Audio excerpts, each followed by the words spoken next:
They promised they would stand with her. Family, friends, even those who once prayed beside her. But when the crisis came, they disappeared. One by one, she was left alone with a child in her arms, a broken reputation, and a future that had collapsed.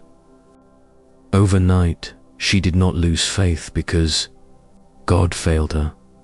She lost faith because everyone else did. And in the silence that followed betrayal, when no one remained to defend her, she discovered something unexpected. God was still faithful. The weight of motherhood changes the shape of suffering. Pain is no longer personal, it is shared. Fear is no longer theoretical, it has a face. She did not worry about herself first. She worried about the child who depended on her entirely. Every decision carried weight. Every mistake felt unforgivable. Trust given freely, she had trusted deeply. Not recklessly, but sincerely. She believed people when they spoke promises.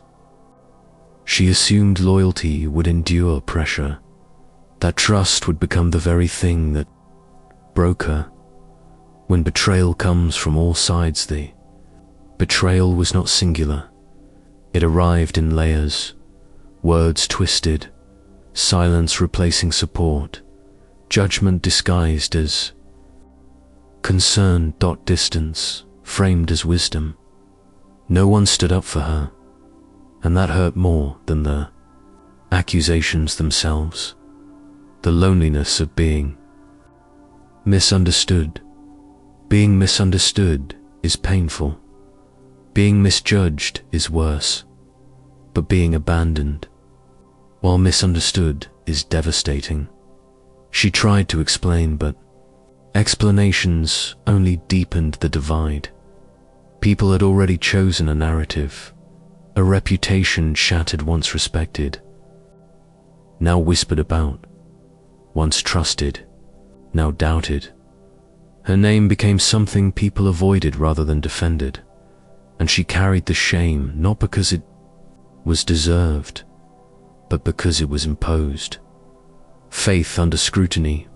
Faith did not protect her from betrayal, in fact. It seemed to invite her. Some questioned her character using scripture.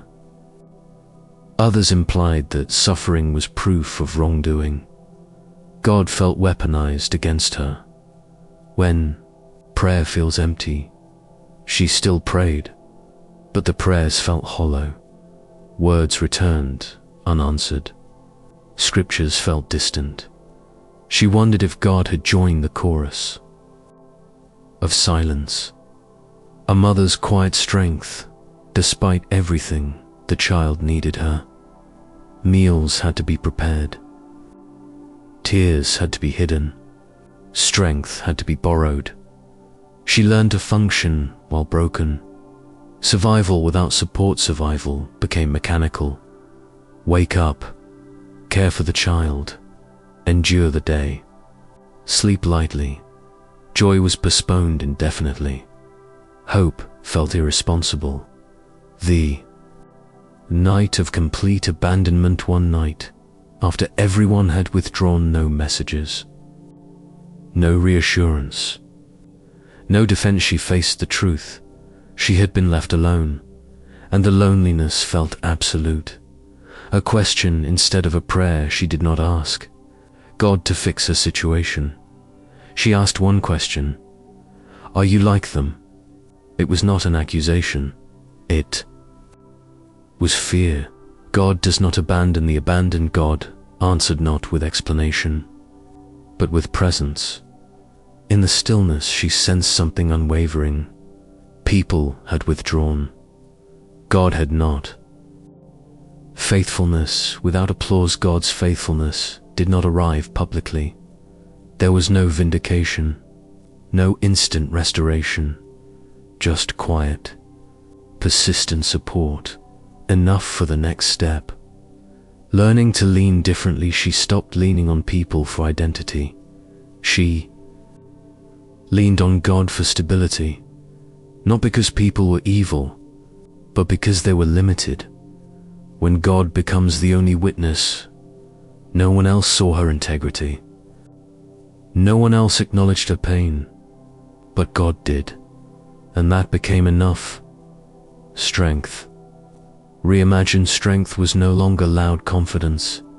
It was endurance without bitterness, forgiveness without denial, faith without validation, raising a child in the midst of Panchim modeled something powerful, not perfection, but perseverance. Her child saw a mother who did not harden despite injustice. God's character revealed. God did not defend her reputation. Immediately, he defended her heart. He preserved her softness. The long road of healing did not erase memory. It softened its grip. She learned to live without needing universal approval. Forgiveness without reconciliation. Forgiveness did not require restored relationships. It required release. She let go not to excuse betrayal, but to free herself.